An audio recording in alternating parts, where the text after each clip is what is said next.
बागेश्वर धाम के प्रमुख धीरेन्द्र शास्त्री का एक बयान फिर सुर्खियों में। इस बार धीरेन्द्र शास्त्री ने कहा कि हिंदुओं के 2 बच्चे तो चच्चा के 30 बच्चे क्यों। जी हाँ, आपने सही सुना है, हिंदुओं के 2 बच्चे तो चच्चा के 30 बच्चे क्यों। ये सवाल धीरेन्द्र शास्त्री ने मुसलमानों से पूछा है। धीरेन्द्र शास्त्री ने यह भी दावा कर दिया है कि इस देश में कोई असल मुसलमान नहीं है, क्योंकि हिंदुस्तान में रहने वाले सारे मुसलमान कन्वर्टेड हैं, यानी अपना धर्म बदल चुके हैं। बागेश्वर सरकार ये भी कह रहे हैं कि असल मुसलमान तो अरब में रहते हैं। यहाँ भारत में जितने रहते सब हिंदू हैं। इस्लाम के लोग भी जितने रहते वो भी कन्वर्टेड हिंदू हैं। ईसाई भी इस देश में जितने रहते वो भी कन्वर्टेड हिंदू ईसाई हैं। सब हिंदू ही हैं, बाकी लोग तो नहीं। तो जो वास्तविक मुसलमान है वो तो अरब देशों में। आप कहते हो बच्चे 2 ही अच्छे, फिर चच्चे के 30 क्यों बच्चे? अगर बच्चे 2 ही अच्छे तो चच्चे के 30 क्यों बच्चे?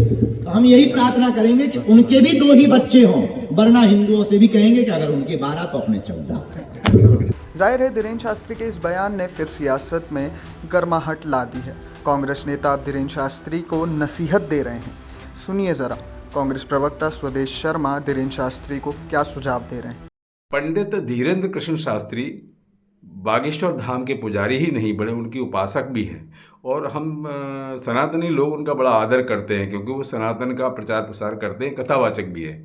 लेकिन इस तरह के बयान दिए जाना, मैं समझता हूँ पंडित धीरेन्द्र कृष्ण शास्त्री जी को ऐसे बयानों से बचना चाहिए। अगर नहीं बचना चाहते तो हम आग्रह करते हैं, हम निवेदन करते हैं, हाथ जोड़कर प्रार्थना करते हैं कि मान्यवर आदरणीय शास्त्री जी, आप विवाह कीजिए, और आपने जो 30 बच्चों की बात कही है तो आप 30 नहीं तो 15 ही कर लीजिए, ताकि आने वाली पीढ़ी को आप प्रेरणा दे सकें और आप प्रेरक बन सकें।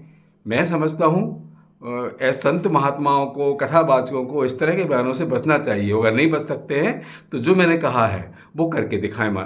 जाहिर है धीरेन्द्र शास्त्री का ये बयान बीजेपी के भी गले नहीं उतर रहा है। हालांकि बीजेपी जानती है कि धीरेन्द्र शास्त्री का बयान व्यवहारिक तो कतई नहीं, लेकिन इस बयान का सियासी माइलेज कितना और कहां तक मिलेगा बीजेपी ये भी ज़रूर समझती है।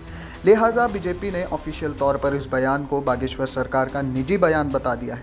लेकिन बीजेपी के नेता ये भी कह रहे हैं कि धीरेन्द्र शास्त्री ने जनसंख्या में मौजूदा असंतुलन को देखते हुए संत समाज के प्रवक्ता के तौर पर ऐसा बयान दिया है। बागेश्वर धाम के पीठाधीश्वर श्री धीरेन्द्र शास्त्री जी ने जो बयान दिया है वो उनका निजी मत है, परंतु वो सनातन के लिए काम करने वाले एक बड़े संत हैं। देश विदेश में सनातन के व्यापक प्रचार में, धर्म के प्रचार में वो लगे हुए हैं। जिस प्रकार से जनसंख्या का असंतुलन हो रहा है, डेमोग्राफिकल चेंजेस देखने को मिल रहे हैं देश के अंदर, तो उनकी चिंता अपनी जगह स्वाभाविक है। दरअसल धीरेन्द्र शास्त्री के बयान पर कांग्रेस की चुप्पी सवाल खड़े करती है, क्योंकि कांग्रेस धीरेन्द्र शास्त्री की खिलाफत का नतीजा हाल के चुनावों में भुगत चुकी है। लिहाजा कांग्रेस ने तो इस बार धीरेन्द्र शास्त्री के बयानों पर प्रतिक्रिया देने पर ही बैन लगा दिया है। उधर धीरेन्द्र शास्त्री के बयानों के जरिए बीजेपी ने महाराष्ट्र और झारखंड चुनावों में जीत की स्क्रिप्ट लिखना शुरू कर दी है।